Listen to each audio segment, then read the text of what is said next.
Bismillahirrahmanirrahim. Assalamualaikum warahmatullahi wabarakatuh. Ketemu lagi dengan saya Muhammad Hafid di channel Ngoding Pintar. Oke, kali ini kita akan melanjutkan materi kita terkait belajar pemrograman Java dasar dengan Visual Studio Code ya. Dan pada video kali ini kita akan coba belajar tentang jenis-jenis operator ya. Nah, jadi di operator itu apa saja jenis-jenisnya.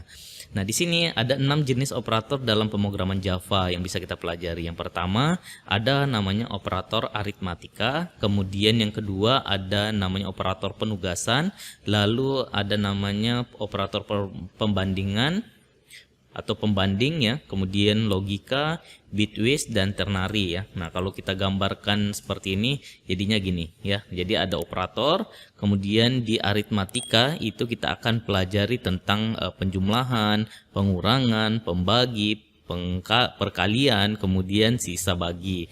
Kemudian kalau kita pelajari tentang pembanding ya, di situ kita akan belajari tentang sama dengan, kemudian lebih besar, lebih kecil, tidak sama dengan, lebih besar sama dengan, dan lebih kecil sama dengan. Kemudian kalau kita belajar tentang bitwise ya, ini kita pelajari tentang bit ya. Di sini ada negasi, kemudian operasi bit XOR, kemudian operasi bit AND, right shift, kemudian left shift dan OR ya. Lalu di sini ada juga operator logika ya. Kalau kita pelajari operator logika itu tentang AND, kemudian OR atau NOT ya. Kemudian di sini ada penugasan ya. Di operator penugasan itu tentang sama dengan, penjumlahan ya, kemudian pengurangan, perkalian sampai dengan left shift ya. Jadi ini penugasan seperti itu. Lalu yang terakhir ada ternary ya. Ini kita akan pelajari ya. Kemudian kita langsung aja ke text editornya, kita akan coba praktikkan satu-satu. Yang pertama kita akan coba operator aritmatika dulu ya. Di sini saya sudah buatkan projectnya ya, di mana project kita yang sebelumnya kita sudah buat yaitu project tutorial. Lalu di sini saya buatkan folder di src ya. Kemudian saya beri nama video 6 ya. Karena ini video ke-6, maka di sini saya buat video 6. Nah, di sini saya sudah buatkan contoh ya. Nanti kalau teman-teman mau ikutin silakan dibuatkan. Yang pertama adalah operator aritmatika.java ya. Kemudian silakan teman-teman sesuaikan dengan codingan ini ya. Di sini saya cuma mau menjelaskan ya. Ini adalah contoh untuk operator aritmatika ya, dimana di sini keterangannya operator aritmatika digunakan untuk melakukan operasi aritmatika ya. Nah, contohnya di sini kita sudah deklarasikan angka 1, angka 2 dan hasil ya, itu tipe datanya adalah integer. Kemudian di sini juga kita sudah menggunakan scanner input ya, dimana ini sudah kita pelajari di video sebelumnya juga ya. Kemudian di sini ada sistem output ya, print input angka 1, kita akan masukkan angka 1, kemudian input angka 2 kita akan masukkan angka 2, lalu dia akan memproses hasilnya ya. Di sini ada proses hasil sama dengan angka 1 ditambah angka 2, kemudian nanti akan ditampilkan ke dalam sini ya, sistem out println hasil sama dengan hasil dari proses penjumlahan ini ya. Kita coba run ya. Nah, ini kita CLS dulu, sorry. Nah, di sini kita coba jalankan lagi ya. Nah, di sini ada input angka 1 misalnya 2. Kemudian angka 2-nya 5. Nah, maka 7. Lalu kita input lagi angka 1 ya. Itu yang pertama adalah untuk penjumlahan, kemudian yang kedua adalah untuk pengurangan ya. Kita inputkan angka 1 misalnya 5. Angka 2-nya 4. Hasilnya 1 ya, karena 5 kurang 4 adalah 1. Kemudian perkalian 2 dikali 2 hasilnya 4. Kemudian pembagi ya, misalnya 5 dibagi 2 hasilnya 2. Kemudian sisa bagi, misalnya sisa bagi dari 5. Nah, sisa bagi dari 5 dan 2 adalah H1 ya, adalah 1 seperti itu ya. Jadi nanti ini sangat mudah sekali ya. Silakan teman-teman ikutin aja codingan saya ini ya. Jadi ini intinya itu sebenarnya 1 ya. 1 tinggal kita copy paste, kemudian diganti dari tambah menjadi kurang, kali, bagi, sampai dengan seterusnya gitu ya. Ini untuk operator aritmatika ya. Silakan teman-teman ikutin videonya atau ikutin tutorial ini ya. Nah, di sini ada codingannya, silakan teman-teman sesuaikan ya. Oke, kemudian kita lanjut ke operator logika dulu ya. Kita masuk ke operator logika. Di sini atau kita coba sesuaikan inilah ya. Kemudian penugasan ya, kita coba lihat penugasan. Nah, di sini ada operator penugasan ya. Operator penugasan fungsinya untuk memberikan tugas pada variabel tertentu, biasanya untuk mengisi nilai. Nah, ini saya CLS dulu. Contohnya di sini kita deklarasikan variabel A dan B, itu tipe datanya adalah integer. Kemudian kita isi nilainya ya. Di sini kita isi nilainya. A sama dengan 5, kemudian B sama dengan 10 ya. Kemudian di sini kita tugaskan ya. Kita di sini ada penugasan ya. Karena ini operator penugasan, di sini plus A ya. Ini artinya apa? Ini seperti kita memerintahkan B itu untuk menambah ya, untuk menambahkan dengan angka A ya, dengan variabel A. Berarti karena di sini variabel B isinya adalah 10, kemudian variabel A isinya 5, maka 10 ditambah 5 sama dengan 15 gitu ya. Kemudian di bawahnya ini kita coba jalankan lah dulu ya. Nah, kita sudah jalankan ya. Nah, kemudian di sini ada pengurangan ya. Pengurangan B dikurang sama dengan A ya. Nah, sekarang B itu berapa nilainya ya? B sekarang nilainya 15 ya. Kenapa 15? Karena di atas ini ada B ditambah sama dengan A gitu ya. Jadi 10 ditambah 5 sama dengan 15. Maka di bawah kita lanjutkan lagi, B dikurang sama dengan A. Berarti 15 dikurang 5 sama dengan 10 ya. Nah, di sini hasilnya 10 ya. Di sini hasilnya 10 karena 15 dikurang 5. Kemudian di bawahnya kita coba kalikan ya. Nah, sekarang posisinya ada di mana? Posisinya angkanya ada di 10 ya. Sekarang 10 dikali sama dengan A, maka di sini kita akan 10 kali 5, berarti hasilnya adalah 50 karena 10 dikali 5. Kemudian di sini ada pembagi ya. Setelah kita kalikan, kita coba bagikan. Nah, berarti variabel B ya, atau nilai B sekarang posisinya ada di 50. Berarti 50 bagi sama dengan A, kita tugaskan ya, kita tugaskan yang 50 ini dibagi dengan A. A itu posisinya ada di 5, berarti 50 bagi 5 jawabannya adalah 10. Kemudian yang terakhir kita akan gunakan untuk sisa bagi ya. Berarti sekarang posisinya di 10 ya. Berarti B sisa bagi dari A itu sama dengan berapa? Berarti sama dengan 0. Karena sisa bagi 10 dari 5 adalah 0 ya. Nah, jadi seperti itu untuk penugasan ya. Jadi dia berkelanjutan ya. Jadi mulai dari kita deklarasikan variabelnya, kita coba isi nilainya, kemudian dia berlanjut ya. Nah, jadi ini teman-teman boleh nanti dikembangkan ya. Nanti ini kita akan coba dengan contoh kasus realnya seperti apa ya. Nah, di sini saya cuma jelaskan bahwa di sini ada namanya operator penugasan. Nah, jangan sampai nanti teman-teman sering gunakan B plus A, B plus sama dengan A, B minus sama dengan A gitu ya. Nah, itu sering teman-teman gunakan tapi tidak paham, oh ternyata itu namanya adalah operator penugasan gitu ya. Nah, biasanya kita gunakan itu di perulangan ya. Nanti kita akan coba contoh realnya. Selanjutnya adalah pembanding ya. Di sini kita coba masuk ke operator pembanding. Nah, pembanding ini adalah untuk membandingkan nilai ya. Jadi misalnya di sini kita deklarasikan nilai A itu sama dengan 12, kemudian nilai B sama dengan 4 ya. Tipe datanya integer, kemudian kita deklarasikan juga variabel hasil itu tipe datanya boolean. Nah, kemudian di sini kita uji ya. Ini kita CLS dulu. Kemudian coba kita run hasilnya. Nah, di sini ada pengujian ya, pembanding ya. Apakah A lebih besar dari B ya? Jadi hasil sama dengan A lebih besar sama dengan B, maka jawabannya adalah true ya. Kenapa true? Betul bahwa 12 itu lebih besar daripada 4.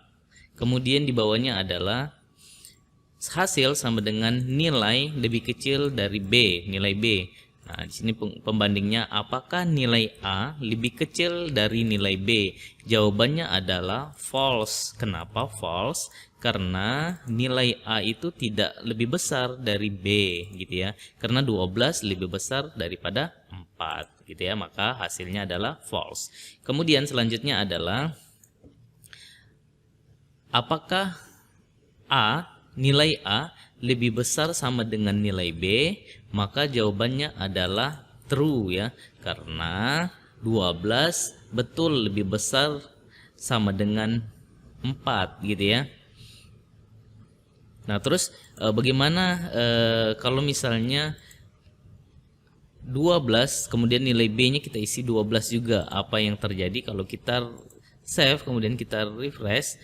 Nah, maka nilainya true ya, karena nilai A lebih besar sama dengan nilai B ya. Kalau dia menggunakan sama dengan berarti dia akan melihat sama dengannya apakah sama gitu ya. Nah, jadi ini kita kembalikan jadi 4. Nah, selanjutnya adalah pengujian apakah A lebih kecil sama dengan B. Jawabannya adalah false karena nilai A ya itu tidak lebih kecil dari 4 ya, atau nilai B seperti itu. Selanjutnya adalah apakah nilai A sama dengan nilai B? Jawabannya adalah false karena A itu tidak sama dengan B. Lalu selanjutnya adalah apakah A tidak sama dengan B? Jawabannya adalah true karena betul nilai A tidak sama dengan nilai B gitu ya. Nah, jadi ini operator pembanding ya. Nanti akan sering kita lakukan pengujian ya. Misalnya apakah nilai A sama dengan nilai B, apakah nilai A tidak sama dengan B, apakah nilai A lebih kecil dari nilai B gitu ya. Nah, nanti itu akan sering kita gunakan ya. Nah, itu namanya adalah operator pembanding ya. Nah, jadi ini sekedar informasi buat teman-teman yang baru masuk ke dalam dunia pemrograman gitu ya. Nah, kalau yang sudah terbiasa di pemrograman lainnya itu sama aja ya, pada dasarnya sama aja semuanya gitu ya. Jadi di sini ada operator pembanding gitu ya.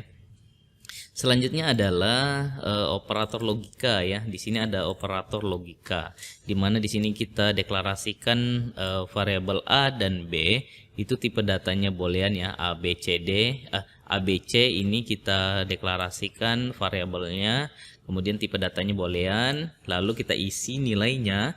A itu nilainya true, kemudian B nilainya false ya. Kalau kita jalankan hasilnya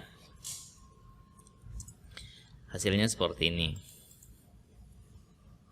Nah, konjungsi dan ya, kita isikan variabel C yaitu hasilnya ya, kemudian C sama dengan A dan B ya. A itu nilainya apa? A itu nilainya true, kemudian B itu nilainya false. Nah, berarti di sini true dan false itu sama dengan false karena untuk logika ya, logika N itu keduanya harus benar ya. Di sini kita lihat ya. Jadi keduanya harus benar nilainya. Kalau dia true dan variabel A true, kemudian variabel B-nya true, maka di sini hasilnya true ya. Karena dia sama. Jadi keduanya harus sama. Kalau dia false, jadi kalau misalnya di sini variabel A-nya itu false, kemudian variabel B-nya false, berarti dia hasilnya adalah true, benar ya, karena keduanya sama ya. Nah, selanjutnya adalah konjungsi atau ya, dimana di sini untuk atau salah satunya benar maka dia benar ya. Jadi salah satunya terpenuhi maka jawabannya adalah true, seperti ini ya. Kemudian yang terakhir adalah negasi bukan ya. Contohnya di sini bukan ya, bukan true, berarti jawabannya adalah false ya. Jadi seperti itu. Nah, nanti ini akan sering kita gunakan juga untuk pengujian gitu ya. Contohnya seperti ini. Misalnya if A sama dengan true and B sama dengan false, maka dia apa gitu ya.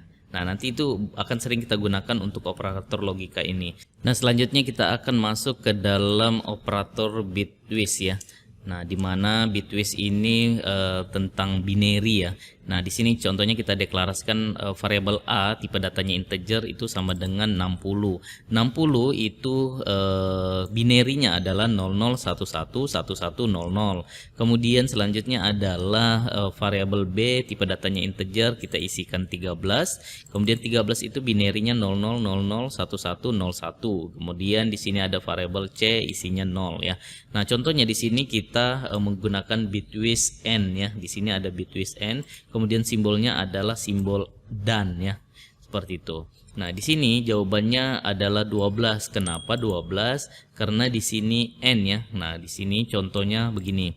Jadi 0 ketemu 1 itu 0 hasilnya. Kenapa? Karena keduanya harus benar gitu ya. Kemudian 0 ketemu dengan 0 sama nilainya, maka isinya adalah 0. Kemudian 1 ketemu 1 maka hasilnya adalah 1. 1 ketemu 1 hasilnya 1. 1 ketemu 0 hasilnya adalah 0.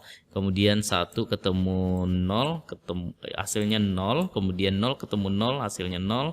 0 ketemu 0 hasilnya 0. Nah, jadi binary yang tercipta adalah 0000000 1100 ya. Kalau dikonversi menjadi 12 gitu ya. Nah, jadi kalau kita jalankan hasilnya seperti ini ya.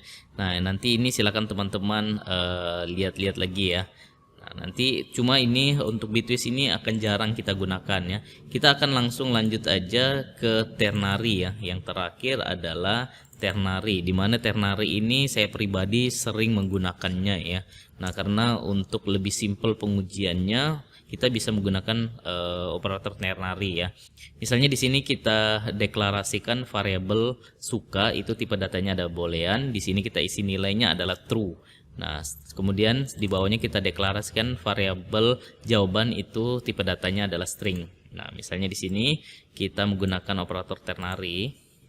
Jawaban ya, di sini pengujiannya jawaban sama dengan suka itu sama dengan true. Jadi jika suka sama dengan true, maka dia cetak iya. Selain itu ditandai dengan titik 2 seperti ini ya. Selain itu akan mencetak tidak. Kalau kita jalankan, maka di sini mencetak iya karena suka itu sama dengan true.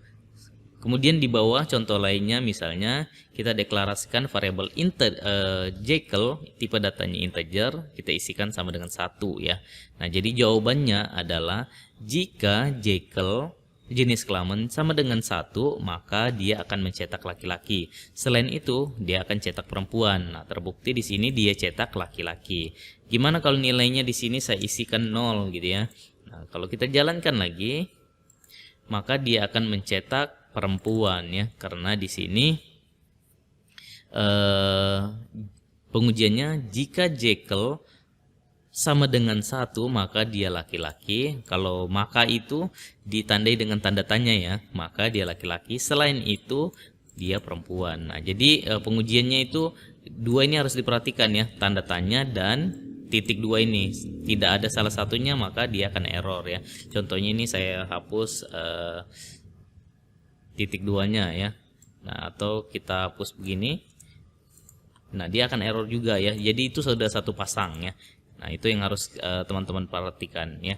Oke, jadi sampai sini kita sudah pelajari ya sekilas saja, mungkin penjelasan saya ada yang kurang ya tentang operator ini. Silakan teman-teman simak lagi atau silakan baca tutorial yang ada di internet ya, banyak sekali. Nah, ini kita cuma sekedar dasar pengetahuan kita tentang operator ini. Nah, sebenarnya ini sudah saya jelaskan juga 6 operator ini di pemrograman lain ya, di pemrograman PHP kalau tidak salah saya jelaskan tentang 6 operator ini ya, sekaligus dengan contoh kasusnya. Oke, jadi saya rasa cukup sekian video kita kali ini. Semoga jelas. Sampai ketemu di video berikutnya. Salam ngopi.